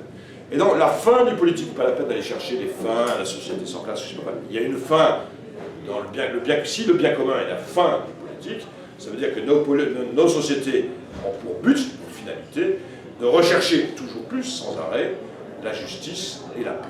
La justice et la paix. Il me reste combien de temps là? Allez, quelques minutes. Donc déjà, les premières conséquences de tout ça. Les premières conséquences de tout ça, ben, ça nous permet peut-être aujourd'hui, à quoi ça nous sert aujourd'hui? De réhabiliter d'abord le politique dans l'état de crise qui est le sien, qui n'est pas simplement un moment passager, à mon avis. Là, on rentre dans l'analyse du moment, donc c'est compliqué. Mais je pense que la crise du politique actuelle n'est pas simplement un moment passager de crise du politique, parce qu'on aurait une classe politique particulièrement mauvaise, nulle. Bon, il y a ça, certes. On a des hommes politiques assez graves. Mais, ceci dit, la crise du politique préexiste à tout ça. Et je pense qu'on vit actuellement, depuis les années 60, dans une crise du politique, de désœuvrement on pourrait dire du politique, depuis les années 1960. À savoir pourquoi? Parce que depuis les années 1960, la théorie moderne de l'État a été ébranlée. Justement, l'État, façon Hobbes, façon Rousseau, qui s'était construit pendant 4 siècles, il arrive à la fin des années 60. À ce moment-là, il a son point pratiquement culminant. Il a la responsabilité de nos âmes, il a la responsabilité de nos esprits, c'est l'État éducateur, l'État kantien, l'école, etc. Il a la responsabilité de nos corps, non seulement par le service militaire obligatoire, mais c'est aussi l'État sanitaire et compagnie. Bon. Et donc, l'État, on a tout donné à l'État pendant 4 siècles. Et il est dans cette position transcendante, etc. C'est le propre bien de l'État qui a bouffé la notion de bien commun. Et voilà qu'au cœur des années 60, en 3 ans, on enlève tout ça à l'État. 1965, le Concile Vatican II choisit la liberté religieuse. C'est-à-dire qu'il dit que le choix religieux ne dépend pas de l'État. Et que ce n'est pas à l'État de nous faire devenir, alors qu'avant il fallait un État chrétien, ou un État ailleurs, du coup il y avait un État marxiste, ou ailleurs un État protestant, ou un État anglican encore aujourd'hui. La liberté religieuse vous dit que ce n'est pas à l'État de nous dire notre choix religieux, l'État est déchargé du souci de nos âmes. L'État est du coup déchargé aussi, ou contesté aussi dans la légitimité qu'il y a sur nos esprits. Pourquoi est-ce que c'est l'État qui nous éduque finalement, l'école, etc. Et bon, du coup, à partir de mai 68, crise universitaire, etc., on va continuer bien sûr à avoir une éducation d'État, sauf qu'il s'agit d'instruire, mais on ne sait plus éduquer. Et on enseigne aux profs, pourquoi? Parce que l'État n'a plus aucune légitimité pour dire à quoi éduquer. Alors il instruit, oui, il donne des connaissances, etc., mais il ne sait pas éduquer. Parce que ça supposerait d'avoir une idée à quoi éduquer.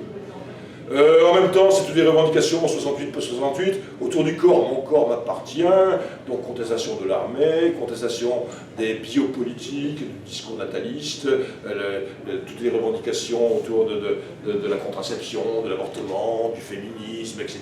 Bon, jusqu'au mariage pour tous, tout à fait récemment, si vous voulez. À savoir que l'État n'est plus en position de poser des critériums dans ce domaine-là du corps. Il est contesté par quoi? Par quel espace? Par l'individu. C'est l'espace de l'individu, de l'individualisme moderne qui grandit. Et donc, on a du coup, alors attends, ça ne veut pas dire que l'État a disparu, mais du coup l'État connaît une sorte de bureaucratisation parasitaire, mais en ayant perdu le sens de sa fin. Il n'a plus de légitimité sur les âmes, sur les esprits, il est chahuté, sur les corps également. Et donc, à quoi sert l'État? Et alors, dans les années 70, c'était même allé très loin dans la décomposition une série d'utopies pour remplacer l'État, etc. Et il fallait, les néo-ruraux, par exemple, fuyaient l'État, etc. Voilà.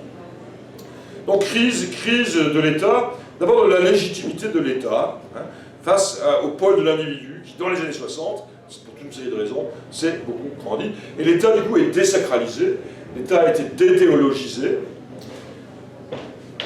Et donc du coup, bon, ok, on a des gros appareils d'État, mais à quoi sert-il? Quelle est la légitimité? Crise également de dimension de l'État. La souveraineté de l'État-nation, bon, à l'époque de la mondialisation, etc., l'État doit consentir à abandonner une partie de sa souveraineté à l'Europe, à l'ONU, etc. Bon, l'État aussi se pense un au-delà, commence à penser un au-delà de l'État, sous la forme d'autres types d'institutions, parce que le bien commun ne s'arrête pas aux frontières de la nation, il y a d'autres biens au-delà des frontières de la nation. Crise en même temps du projet, ça a été la crise postmoderne des grands récits, crise du marxisme, crise du progressisme, Lyotard et compagnie, en fait toute la pensée postmoderne, à savoir, bon, on ne peut plus y croire comme ça, comme on a pu y croire, et donc le sens de l'histoire marxiste, ou le sens de l'histoire progressiste, prennent du plomb dans l'aile. Et donc aujourd'hui, la notion du bien commun nous permet justement de retrouver la vraie sphère de légitimité de l'État. À quoi sert ce gros appareil? Pas uniquement par m'emmerder avec des radars, mais la légitimité de l'État, ça sert justement, sa finalité, c'est le bien commun. De l'État dans tous ses domaines, de tous les organes de l'État, de la loi également, c'est le bien commun. Ça permet donc de redonner à l'État le sens qu'il a largement perdu pour devenir un organe parasitaire. La notion de bien commun permet également de renouveler les dimensions de la discussion démocratique. Par le bien commun, par exemple, je vous parlais tout à l'heure que l'État-nation avait du plomb dans l'aile parce qu'il y avait au-delà que la nation, parce qu'il y a d'autres biens, évidemment. Il y a un bien européen, il y a un bien de l'humanité, il y a aussi le bien, aujourd'hui on pense au bien des générations futures, hein, avec le thème du principe de précaution, du principe de prévoyance. Faut-il pas épargner un certain nombre de nos ressources en fonction des générations futures? Alors, tout ça, c'est des vrais débats. Hein. Et donc, ça permet déjà de redonner, cette notion de bien commun permet, comme vous le voyez, de redonner beaucoup de respiration à la discussion démocratique, à savoir qu'est-ce que c'est le bien commun. Alors, la justice et la paix, une fois qu'on a dit ça, il faut encore discuter entre nous pour savoir qu'est-ce que c'est que la justice et qu'est-ce que c'est que la paix. Et puis surtout, c'est jamais achevé. Hein. C'est-à-dire qu'on sera dans des sociétés qui peuvent toujours devenir plus justes et des sociétés qui peuvent devenir toujours plus pacifiées. Et donc c'est en permanence un élan et un dynamisme qui permet en permanence de redonner du sens à nos vies politiques et à nos vies démocratiques, notamment nos vies démocratiques, dans la recherche de plus de paix et de plus de justice à l'échelle nationale, à l'échelle mondiale, etc.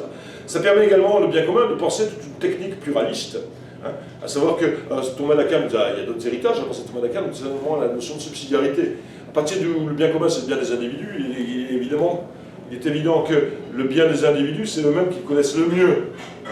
C'est pas Hollande qui connaît mon propre bien. Hein. Et donc, ça veut dire que toute la réflexion sur le bien commun doit rester le plus proche possible de ceux qui sont les premiers concernés. Hein. Et donc, ça nous permet d'avoir une pensée pluraliste de l'institution. En effet, là où il y a du bien commun, il faut une institution pour le discuter, pour le trouver et pour le discuter. Alors, l'État est une institution, le modèle des institutions, mais il y en a bien avant, ailleurs. Par exemple, il y a un bien commun de la fac des lettres, mais il faut une institution adaptée pour trouver le bien commun de la fac des lettres. Où il y aura dedans des représentants des profs, du personnel, des étudiants, etc. Et ça existe théoriquement, à mon avis, ça existe assez mal, mais il faudrait que ça existe pour pouvoir avoir une chance de trouver ce bien commun de la fac des lettres. Et donc ça permet tout un pluralisme institutionnel, toute une créativité institutionnelle, repérer des lieux où il y a besoin d'institutions pour pouvoir déterminer, créer, et à l'inverse, ça permet aussi peut-être de supprimer quels sont les lieux qui ne servent à rien à la recherche du bien commun, quelles sont les institutions qui ne servent strictement à rien à la recherche du bien commun, qui deviennent des organes parasites, qui empêchent précisément, qui coûtent cher et qui empêchent précisément d'aboutir, où il n'y a pas un vrai dialogue, qui servent strictement à rien dans la recherche du bien commun. Donc la pensée du bien commun permet de redynamiser la pensée d'institution. La pensée du bien commun permet également de redéfinir ou de redynamiser le rôle des partis politiques. En effet, pour trouver la justice et la paix, il faut donc qu'on entre dans des sociétés de discussion. Quel est le but, normalement, des partis politiques? C'est de représenter nos opinions et nos intérêts. Ce qui n'est pas le cas lorsqu'un parti devient purement un appareil qui cherche à se survivre à lui-même. Parce que c'est naturellement, une fois qu'on crée une institution, il y a toujours la perversité que l'institution a son propre but. Elle veut se survivre, elle veut grossir, elle veut de l'argent, elle veut des adhérents, etc. Et donc, ça nous permet, c'est un bon critère pour savoir à quel moment l'institution sert le bien commun, le parti sert le bien commun, et à quel moment c'est devenu un truc purement artificiel qui mérite d'exploser, ou qui mérite d'imploser, parce qu'il n'a plus que son propre but. Par exemple, aujourd'hui, on voit bien que la question se pose pour le Parti Socialiste. C'est pas le seul, mais il y a besoin d'une clarification chez eux. En quoi le Parti Socialiste sert-il le bien commun? C'est-à-dire la représentation des intérêts et la représentation des opinions. Et on voit bien qu'ils sont d'accord sur rien. Bon, alors dans ce cas-là, qu'est-ce qu'ils peuvent représenter? Parce qu'ils sont d'accord sur rien. Et en quoi le Parti Socialiste sert uniquement sa propre pérennité en tant qu'appareil des élus et des attachés parlementaires. Je le dis sur les socialistes cette semaine, mais les Républicains, c'est un peu pareil il y a quelques semaines. Le Front National, c'est à peu près la même question. C'est le même type ils sont pas... On mettait 3 Fronts Nationaux, ils ne sont pas d'accord du tout entre eux. Et donc, en quoi le Front National représente aussi ceux qui sont dans le ressentiment, sont d'accord sur le ressentiment. Mais sinon, sur toutes les autres questions, ils ne sont pas d'accord. En quoi ça sert véritablement le bien commun? Est-ce que ça représente vraiment des intérêts ou des opinions? Et je vais finir, donc, parce que oui, là, je sais pas ce qu'il faut finir. Parce qu'il faut finir. Et donc, le bien commun, alors, est-ce que le bien commun, du coup, on n'a pas besoin d'autres projets? C'est-à-dire que, justement, à partir du moment où on a pensé que la fin du politique, c'est le bien commun, voilà, c'est un processus qui n'aura pas de fin. Il y aura toujours besoin, possibilité d'aller vers plus de paix, d'aller vers plus de justice. D'autre part, ce n'est pas des choses statiques. Il n'y a pas un moment où on dit ah, ça y est, j'ai atteint la justice, d'abord les conditions changent, l'économie change, etc. Donc, il faut toujours aller, revoir, reviser, etc. Et donc le but du politique, c'est ça. Et ça devrait donc être le but de nos vies politiques, hein, de chercher, de discuter, de négocier le bien commun, ce qui donne beaucoup d'élan, je trouve, d'élan à nos recherches et nos aventures politiques. Notamment dans une société démocratique, plus que tout autre type de société. Une société démocratique trouve sa légitimité, sa force et ses valeurs dans la recherche du bien commun. Comme la justice et la paix, c'est des idéaux qu'on n'atteint jamais parfaitement, hein, on va chercher plus de justice et de paix. Et donc, une société démocratique, du coup, devient aussi réformatrice par nature. Hein. Une société qui cherche le bien commun est en permanente réforme d'elle-même. Et elle s'étiole, au contraire, dès qu'elle cesse de progresser. C'est ce qui est arrivé à la Troisième République. Hein.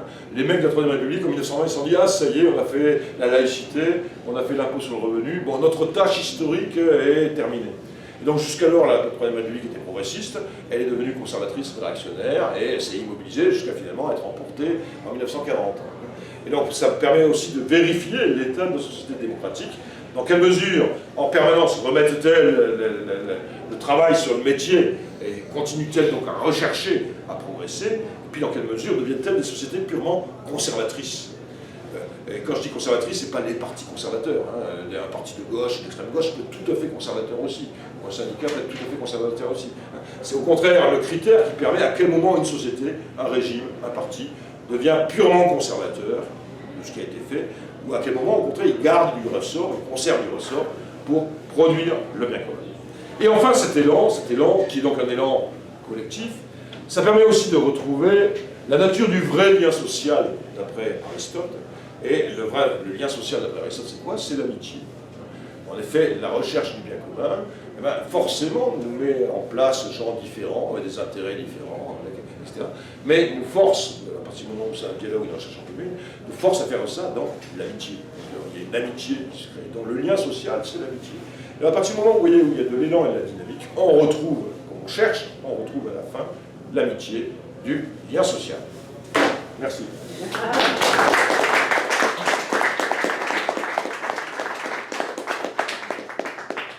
Merci à Michel pour cette jolie conférence, très intéressante. Et sans plus attendre, on va passer aux questions. Si vous avez des questions, des interrogations sur ce sujet ou sur ce que vous avez entendu en particulier, je vous demanderai de lever la main, je vous donnerai la parole un tour chacun. Est-il des questions? Oui, monsieur, où est-ce que vous replacez les droits de l'homme dans votre exposé? C'est-à-dire qu'actuellement, certains parlent même de religion des droits de l'homme. Ouais. Concrètement, un individu né et il est en droit de réclamer à la collectivité des droits.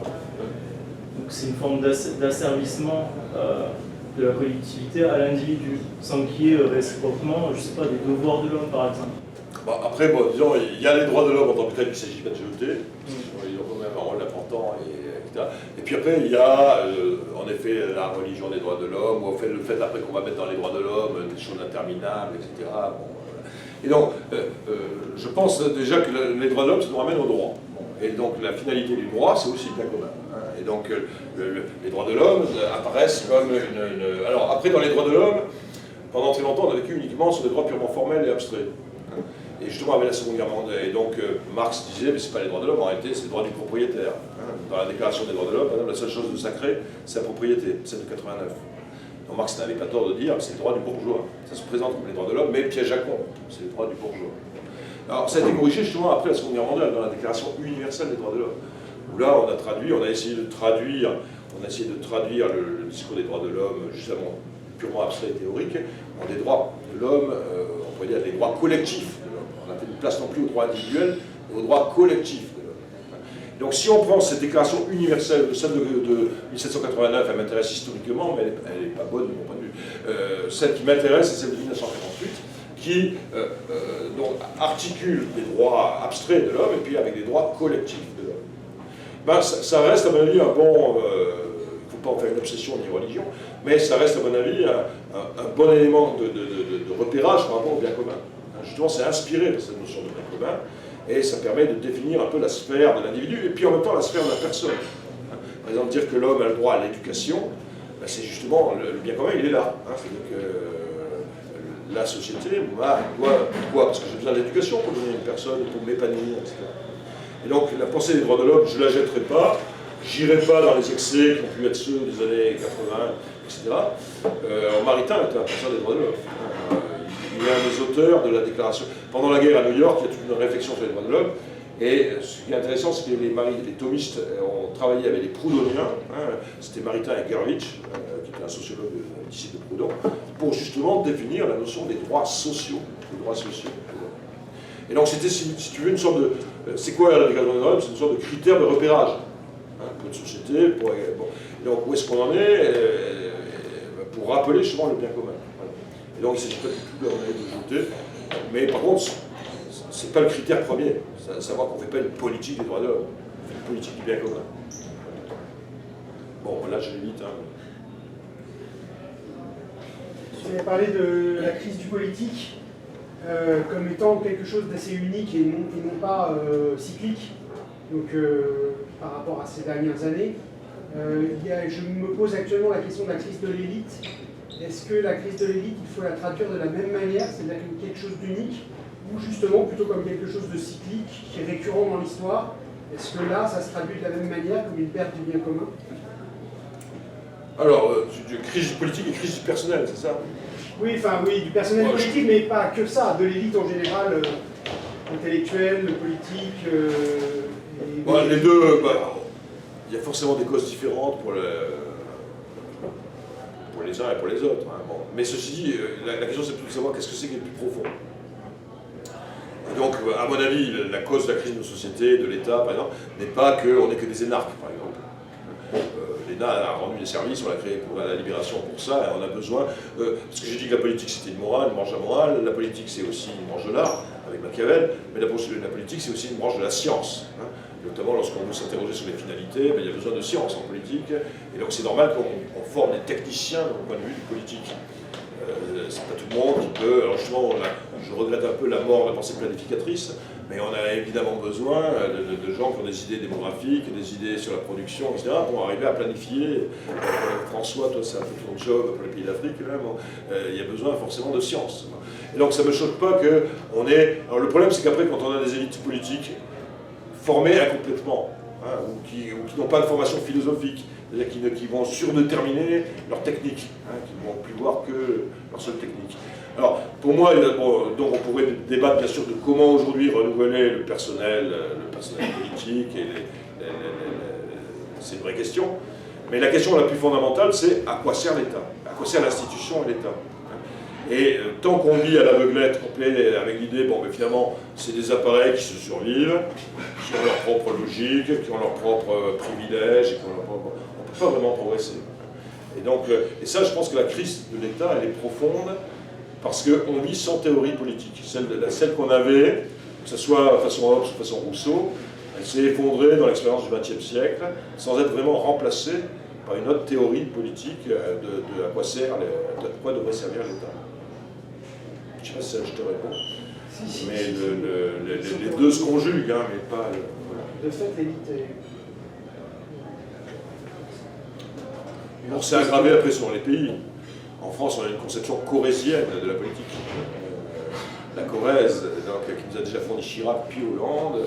Si j'étais chef d'État, la première chose que je fais, c'est l'indépendance à la Corrèze.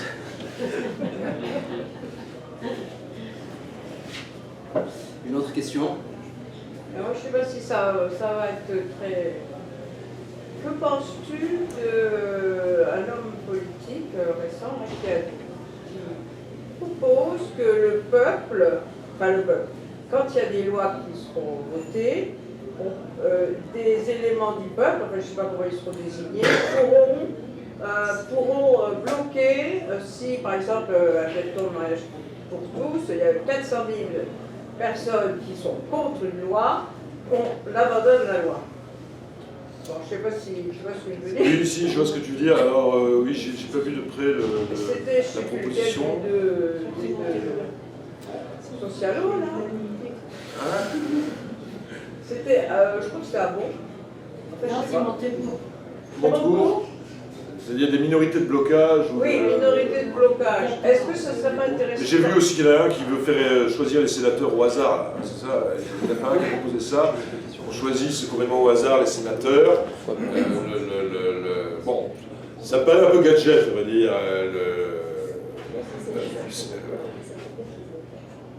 Tu penses que du moment que les députés... Non, je pense qu'on arriverait, c'est-à-dire que je pense que c'est une solution qui peut être transitoire, mais je pense que si on en arrive là, c'est qu'on n'a pas fait le travail préalable de trouver la solution du bien commun, y compris sur le mariage pour tous. Il était possible, de mon point de vue à moi, de trouver une solution qui soit consensuelle. Alors, peut-être une solution très inventive, tout à fait nouvelle, peut-être que ça signifiait que l'État arrêtait de marier les gens, parce qu'après tout, pourquoi est-ce qu'il les marie et se contenter de reconnaître des contrats? C'était la solution de Derrida, et moi c'est la mienne, c'est-à-dire que je pensais que l'État n'a pas à marier ou pas marier, l'État reconnaît des contrats, et puis voilà. Là, on aurait pu, à mon avis, arriver à trouver une solution qui respecte le bien commun, enfin qui respecte le débat, bon là, c'est pas une petite minorité, c'est une grosse minorité, je sais pas si d'ailleurs peut-être que ce serait une majorité si c'était passé au référendum, enfin on n'en sait rien, qui était opposée à cette loi. Et donc si la question s'est posée, c'est que le travail a été fait comme un travail de cochon. Et le débat a été escamoté. Et du coup, ça a créé du conflit dans la société de manière assez artificielle. De même, la question sur l'avortement, il y a plein de questions, etc., qui sont aujourd'hui des questions sociétales. Ou le cannabis, enfin, je sais pas, toutes les questions sociétales sur lesquelles les gens se... ou l'euthanasie, toutes les questions sociétales sur lesquelles les gens se divisent. Alors, elles sont instrumentalisées, parce que ça permet de créer de l'affrontement facile en politique. Alors que ça devrait être précisément les questions qui ne devraient pas être instrumentalisées, parce que c'est là que la paix des familles, il n'y a aucune raison que dans une famille tout le monde soit d'accord sur le mariage pour tous, sur l'euthanasie.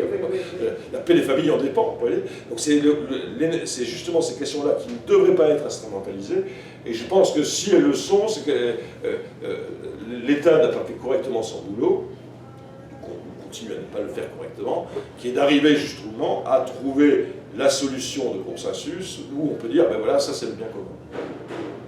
Et donc, alors après, bon, on essaie de corriger ça par des minorités de blocage. Bon, pour moi, c'est pas ça, c'est un peu gadget.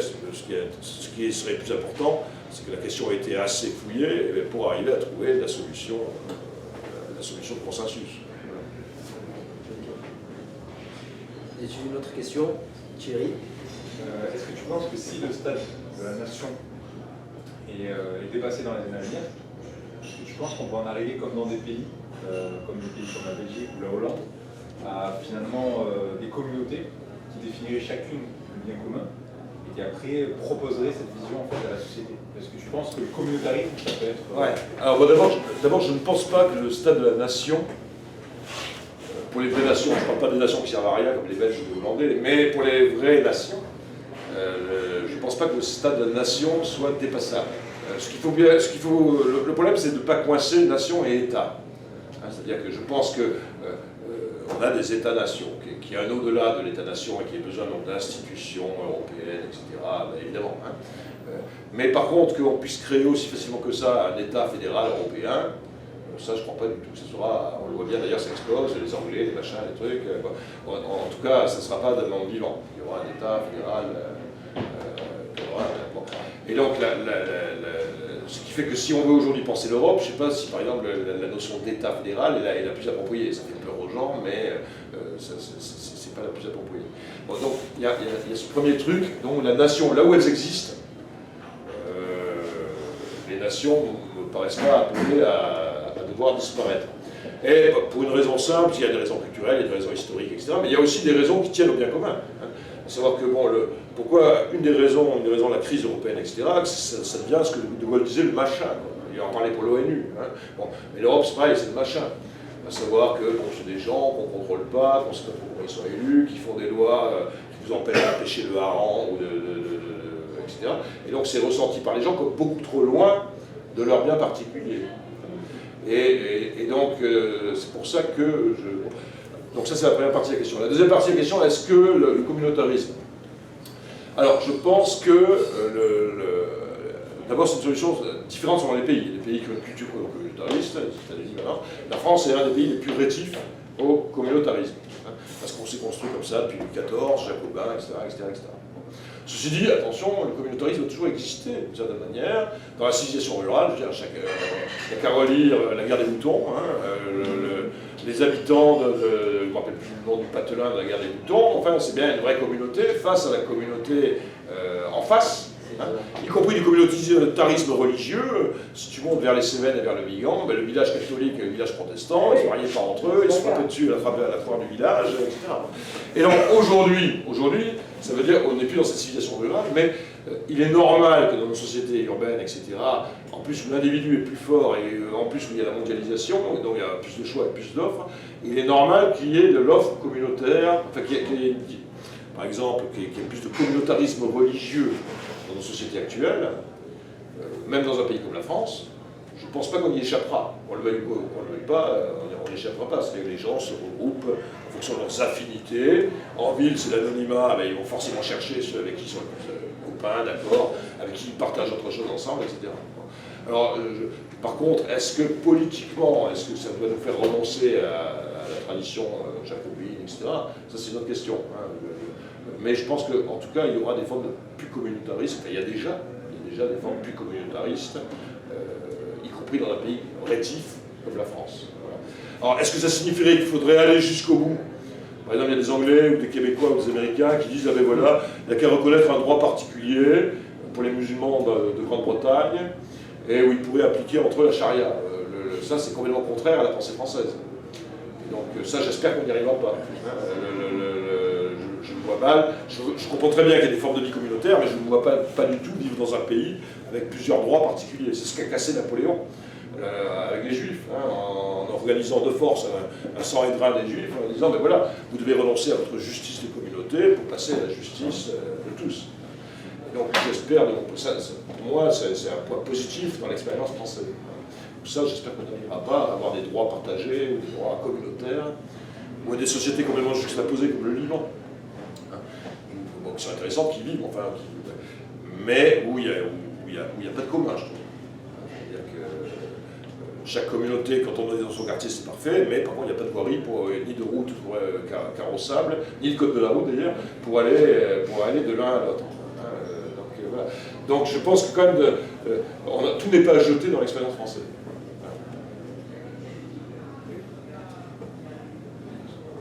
Juste pour continuer sur ça, du coup, le cadre de la nation ne peut pas dépasser. Est-ce que tu penses qu'il serait encore nécessaire de défendre la conception qu'on a du bien commun et, si besoin est, dans la violence? Je ne comprends pas ta question. Est-ce que c'est nécessaire qu'il y ait, par exemple, une guerre qui éclate? Ah, une guerre depuis, ça a été pendant des décennies et des décennies. Ouais. Est-ce que tu penses qu'il serait légitime de défendre la vision qu'on a du bien commun par la violence? Ben non. Quoi, bien non? Non, on n'est pas bisounours, c'est-à-dire que oui, peut-être qu'un jour il faudra faire la guerre, mais alors, ça me paraît quand même des choses difficiles à penser, c'est-à-dire qu'on ne reviendra pas, par exemple, à la culture politique de 14, où les partis sont supposés donner leur vie pour le tout. Je vois mal qu'on puisse y revenir. Je sais bien que certains ont peut-être nostalgié ça, mais je vois mal que certains puissent revenir à cette idée-là, que bon, on ne sait jamais, hein, parce que bon, beaucoup de choses changent vite, hein, mais je vois mal qu'on puisse revenir quand même à une culture politique où, en tant que parti, je serais supposé me sacrifier pour le but. Alors, après, par contre, on est à défendre nos idéaux politiques, nos biens, oui, bon, voilà. Mais c'est la question de la guerre que je ne comprends pas trop. C'est-à-dire que, de toute façon, s'il y a une guerre, il ne faut pas l'imaginer sous la forme de guerre du passé. Même la guerre change dans l'histoire. Donc, ce sera encore un autre type de guerre qu'on peut difficilement imaginer, parce qu'elle est peut-être devant nous, hein, mais bon, laquelle il faudra s'adapter, ça, je ne peux pas te dire comment, mais en tout cas, ce ne sera pas du type conscription obligatoire et partis se sacrifiant. Justement, pour rebondir par rapport à la participation au bien commun, est-ce qu'on ne peut pas penser justement à l'essence du bien commun liée à la construction par la collectivité, par chacun d'entre nous justement, et ce qui ferait dire que le bien commun se délite à partir du moment où on pense qu'il va nous tomber sur la tête, en quelque sorte. Oui. Donc on doit se l'approprier pour y participer et ne pas le laisser à certains groupes d'individus qui vont finalement le détourner à leur propre fin. Voilà. Quand tu as fondé Jeunesse s'engage, tu travaillais hors politique, au sens strict, mais tu travaillais évidemment pour le bien commun. De même, l'autre association, l'Université réelle, etc. Bon, c'est des choses qui participent de la recherche et de la participation du bien commun. Hein. Ou ça dont tu me parlais de jumelage étudiant, c'est évidemment des choses qui s'inscrivent dans le bien commun. Alors après, bon, vous êtes jeune, donc un jour ou l'autre se posera peut-être pour vous la question de passer aussi à des stades de politique d'État, quoi. Hein, bon, donc conquérir le pouvoir, etc. Bon. Mais ceci dit, l'État n'a jamais représenté. Il faut bien voir que ça fait partie des aplatissements de la notion de bien commun, justement, de tout faire retomber sur l'État. Hein. L'État joue bien sûr un rôle essentiel dans le bien commun, mais il y a plein d'autres types d'institutions qui sont nécessaires pour le bien commun, hein, et qui ne sont pas toutes des institutions étatiques. Hein, voilà.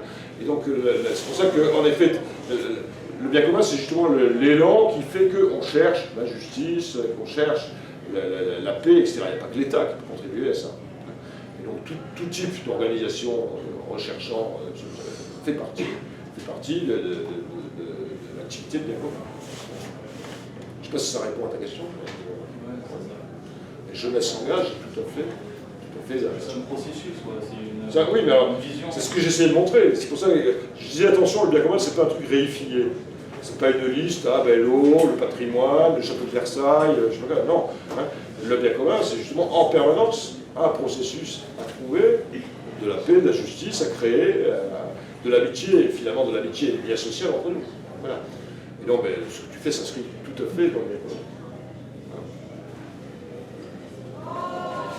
Y a-t-il encore des questions? Une dernière pour Camille. On entend réapparaître le terme de progrès, de camp progressiste, notamment dans la bouche de certains politiques. Est-ce que pour toi, ce terme de progrès, en tant que notion objective, serait un vecteur de bien commun? Alors pour moi, le terme de progrès ne veut pas dire grand-chose.